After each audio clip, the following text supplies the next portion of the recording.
DeMar DeRozan talks about having unfinished business still in Chicago, but leaves the door open to return home to LA. We're going to talk a little bit about that. Plus, we're going to continue our draft player profiles, this time looking at shooting guards, even though I don't want the Bulls to draft another guard. But we're going to get into all that and more right after this. You are now tuned in to Chicago Bulls Central, your number one place for all Chicago Bulls news and content.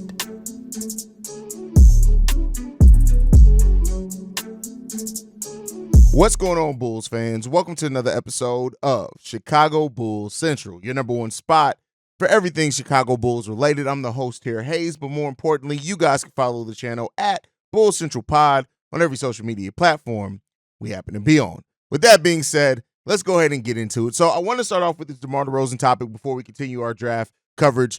And DeMar DeRozan was on the Run It Back podcast. And, initially it kind of the first clip that was posted of him, wanting to return to Chicago, having unfinished business, all that type of thing, which is great, right? And a lot of people ran with that of, well, DeMar wants to come back.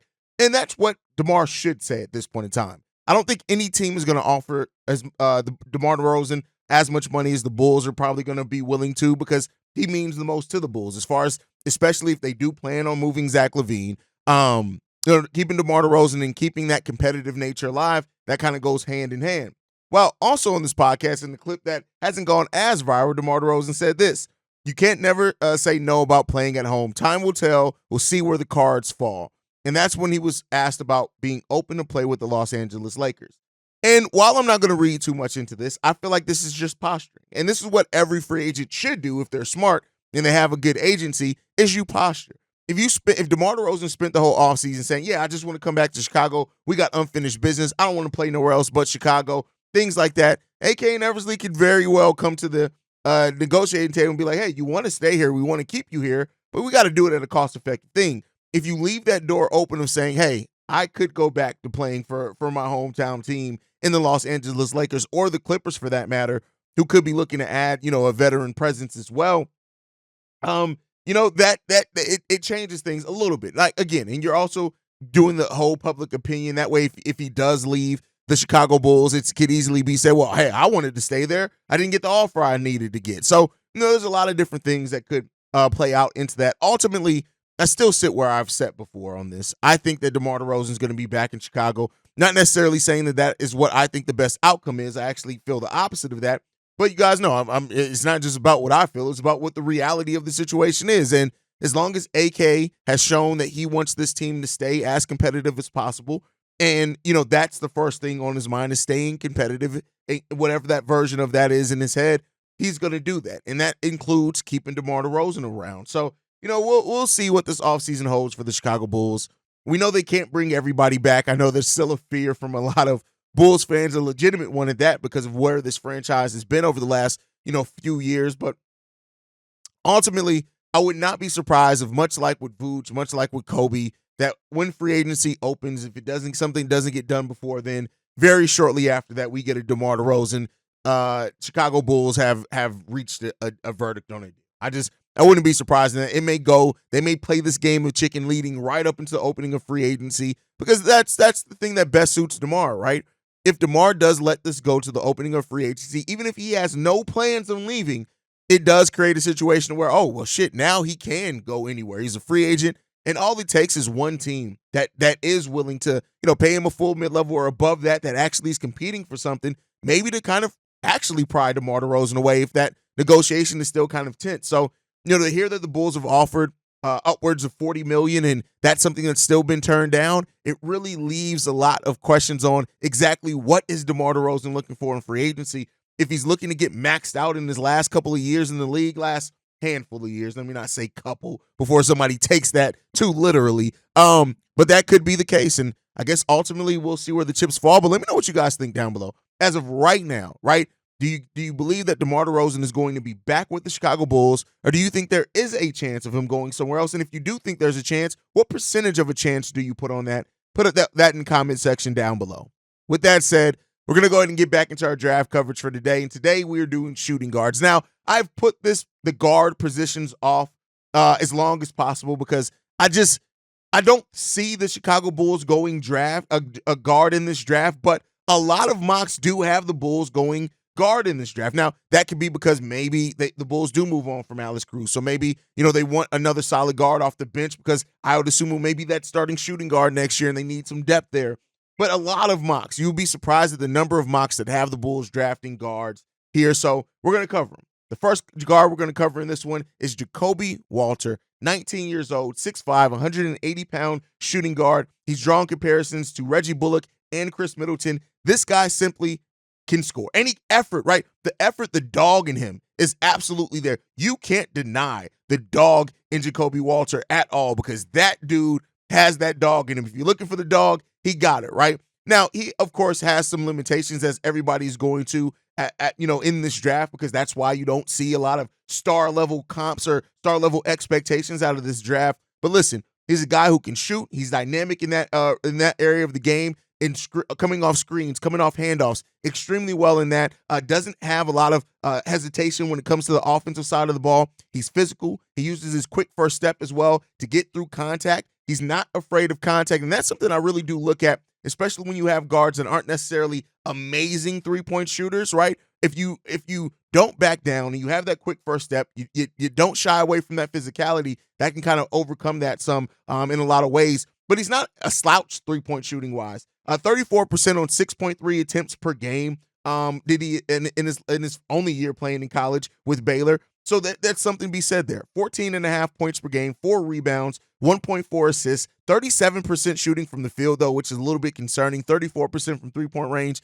You want to get that. You want to see that percentage higher if you're going to be a scorer in the NBA. But again, a young player, one of the younger players in this draft as well. So that is something to look out for also. And he has some ability to play make. Now, he didn't do a whole lot of that in college. It just wasn't his role, but he did show that in high school as well. Can use either hand as well in that case. Can play either backcourt position. You want to see him fill out that frame. Also, an AK wingspan guy. 6'5", a 6'10" wingspan, which you would like to say is going to really kind of help him be a solid defender at the next level. And listen, he's not a slouch defensively. He doesn't like fall asleep defensively. He's a better off-ball defender than on-ball defender right now. That may come because of the size that he has, right? He also communicates on the defensive side of the ball. That's definitely something that you want to look for as well. And, he's just the communication part is something, especially for a team that doesn't do that. And he is somebody that does move without the ball as well. So you can look at that. He doesn't always score the best off the dribble. He doesn't have any type of advanced handles or anything like that, which is something you may need to look on. So that just is what it is. He's not the great as far as creating separation off the dribble. But again, I think that can come along. His lack of strength right now is probably the biggest concern. Now, that a lot of players have had that coming into the NBA, but they end up working that out of their game. When you get into your strength and conditioning coaches at the NBA level, that strength can maybe come around. He's not a hugely world-class athlete or anything like that. Doesn't have the explosiveness that you're looking for, but it's a quick player for sure. Like I said, that quick first step as well. And so he has that, and he has that wing potential. When you look at his frame, I can see him playing a shooting guard. He can play some small forward, maybe if you want to go smaller in that case as well, but a combo guard for sure. That below average ball handling, though, is the thing that I'm the most concerned about, especially at either guard position. But I think that's going to be something that he can work out. And he doesn't really score off isolation too well. So as a scorer with scoring kind of being your best kind of prospect right there, I'm worried about that not being able to score well in isolation, but maybe you're not too worried about that as well either. He's also being somebody who's really improved in over the course of his freshman year, all up and down the field on both sides of the ball. So that's something that you're looking for. And he can also be a bit of a black hole at times. There's some times where he just doesn't pass and he gets that tunnel vision at times. But outside of that, a solid prospect, not necessarily the best that I would like to see the Bulls go to, but when you're looking at the shooting guard prospects, he's an extremely solid one there. But moving into the next one, I want to talk about Nikola Topic. And so this is a guy who is listed as a point guard, has some shooting guard, point guard type, upside there. Only 18, 6'6", 200 pounds. He's drawn comps to not Paul George. He's drawn comparisons to Goran Dragic, which is somebody we've had here in Chicago towards the end of his career. But when you look at what Goran Dragic was over the most part of his career, Nikola Topic does project as somebody who could potentially be that level of player in the NBA for however you view that. That's the kind of level of player that he can get to. The strengths of him, his ball handling is really good. He has an amazing feel for the game. He's a nice shot creator, right? Some of the issues with him is while he's a really good scorer in the paint, and he has a nice bit of touch around the rim as well. He's an extremely raw prospect. Like I said, at 18 years old, extremely raw there. But he does have that upside of playing either guard position. It just comes down to, is that what you want on this team? Has good size for a point guard, especially, right? And solid size if he ends up playing some off-ball type things. Plays at a really good pace. He's good at playing in pace, which is something that we know the Bulls do like and need. Really, really great court vision. He may be one of the better passers in this draft overall. Really good decisions in pick and roll as well. He can pass even in isolations as well. His passing is probably going to be the thing that translates for him the quickest at the NBA level. He understands how to do that, especially in pick and roll. This is the type of guy, if we already had a kind of young, athletic center, I would love a pickup with this guy, even for his ability to allow Kobe to play off ball some. But you got to worry about that. If he has a big that can roll and do pick and pop with him, then I think that's where he's going to thrive at the NBA level, at least initially in his rookie season. But the decision of making passes and things like that is all great and all. But then you get into his own scoring, which, listen, he can score. Like I said, he can get crafty. That's not the thing. But then you got to worry about, like, he has a slow first step for the NBA. Isn't a great athlete at all. That doesn't mean that he can't perform. We've seen players, because of their skill, because of their size, because of length, be able to overcome not necessarily being the quicker, the biggest athlete when those things. And then at times against aggressive defenders, on-ball defenders, man, listen, it can get a little bit worrisome for him. So if you look at some of those more athletic defenders kind of coming against him, it brings up some things, right? Spot up threes isn't necessarily strength of him either, even though he does have a good shooting motion. So you expect maybe that to come around for him at the NBA level. But overall, the defense is his major issue that I think him struggling at the NBA level. And then also, how he deals with those athletic defenders at the NBA. But Nikola Topic, solid prospect there. Again, not necessarily somebody that I'd like to see the Bulls take at number 11, but a solid prospect over there. And then the next guy is somebody who a lot of mocks have coming to the Chicago Bulls. And I don't know if it's the dog mentality. I don't know if it's the versatility. I don't know exactly what it is, but Isaiah Collier, 19 years old, 6'4". This is a guy who played with Bronny James at USC. And the thing with this guy, dog. Yeah, you look at dog mentality. We want players that got that dog in them. Listen, if you want dogs, Isaiah Collier is a dog, and he's gonna have that dog mentality for a long time in the NBA. This guy is he's a beast, man. Very dynamic player when you look at it. He's drawn comparisons to Tyreke Evans, as well as some other ones, some other really good guards, Jeff Teague, Eric Bledsoe, right? Those kind of pit bull type point guards. He's drawn those comparisons to it. He has an NBA-ready body. You don't have to worry about that. 6'4", 215 pounds. This guy, like I said, the dog mentality is the thing that sticks out the most for him to me. 16.3 points per game last season in college, 2.9 rebounds, 4.3 assists. He did that on almost 50% shooting, 49%, so that's good there. Also, three-point range. He took 3 3-pointers per game, hit that at a 33% clip, so he understands kind of his limitations there, but still has upside as a three-point shooter for sure. Really good ball handler. You can't take that away from him. He's going to have highlights between his speed, between his ability to finish around the rim, between his playmaking. He's going to have tons of highlights. And if you just look at his highlights, you can see why, hey, this could be one of these steals in the draft, and some people do have that. He's flashed that shooting upside as well. He shot 40% from three in the EYBL and under 30% in high school. So take that for what you will. Good defender with active hands, can get in those passing lanes, things like that.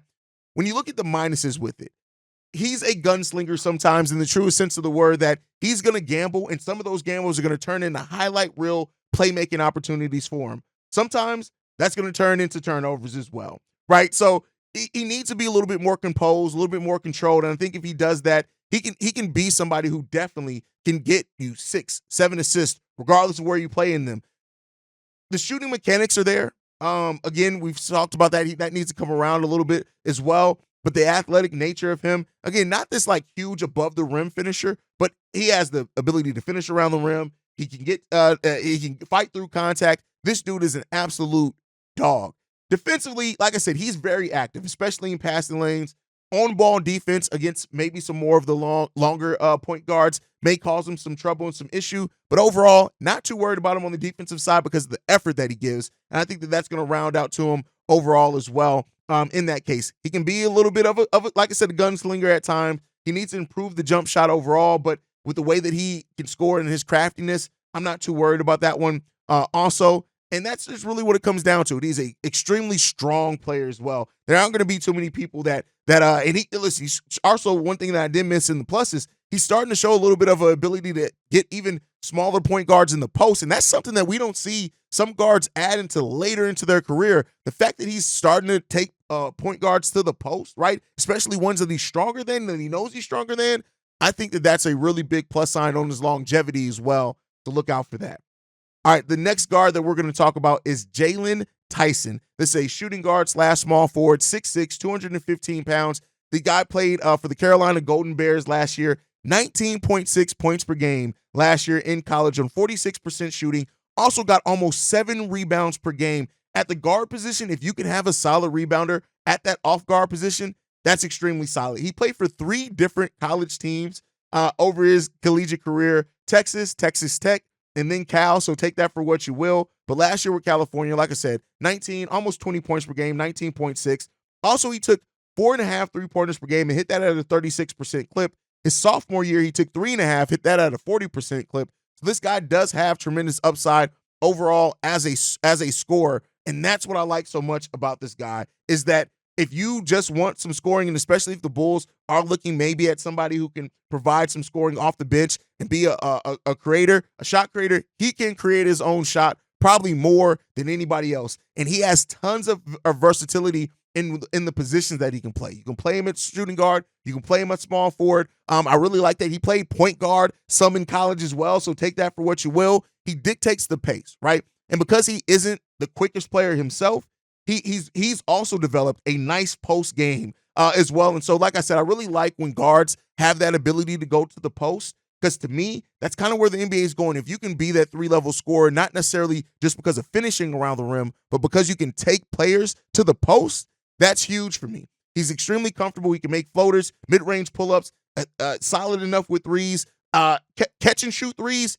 really huge there. If the Bulls are moving on from like a Zach LaVine and they go after somebody like this, really, I mean, I can understand it. Really good rebounder, which I already talked about, and a defender that can guard multiple positions. The one thing with him, consistency. It's just right as of right now, even though the averages look good, he's not always the most consistent with his scoring, and he can get some bad turnovers in that case as well. And especially for somebody who played a point guard at one point, you want to see that come down a little bit at that. But other than that, he's a really solid prospect with a high floor, another one of those high floor, low ceiling guys. And that may be what the Bulls are looking for in this draft. And what's a weaker draft is, hey, let's get guys who we don't think are going to fall completely off. And if that's the route they go, I like it. Now, because of his lack of speed, that causes some things, but he's a smart enough player and can be methodical enough to where you're not really too worried about the speed aspect of it. But you guys can let me know what you think on that one down below. And then the last prospect we're going to cover today is Stefon Castle, 19 years old, 6'6", 215 pounds. This guy can play both guard positions if you need him to. If he fills out that frame, you can maybe even see him playing maybe some small forward at the next level. 11 points per game last season, 4.7 rebounds, 2.9 assists, and shooting the ball 47% from the field last season in college basketball. Not the best three-point shooter. He took a little over 2 3-pointers per game, only hit that at a 26% clip. So that brings about its own kind of concerns there, right? So you can kind of understand that when it comes down to it. But Stefon Castle's drawn comps to like Markelle Fultz, Anthony Black. He's a really big guard. And sometimes you just need that big guard. 6'6" with a 6'8" wingspan. So take that for what you will. Not necessarily the wingspan that AK kind of looks at it as off-ball players. Good finisher through contact. Really good feel as a playmaker as well. He makes the good plays. He makes the right plays. But when he gets in rhythm scoring-wise and shooting-wise, man, listen, he has flashed some potential as maybe being a really big scorer for you. And so it's just the consistency when it comes down to it, but also the defense. It's a two-way ability for him. He's a guy that he uses his size, especially in playing guards, and he does not back down. He got that dog in him as well that you look for. He hustles, really good on-ball defender as well, has a great feel for the game, so you really like that as well. Right now, though, the thing with him is anything stands out as far as the negative. He doesn't have any one thing that you just look at as being great all the time or even consistent all the time. A very inconsistent player. So that kind of is what it is there. And maybe that's something that you're not too worried about once you get into the NBA. But to me, we have so many players that we still a player in Patrick Williams that we're still kind of waiting on that mentality to kind of develop.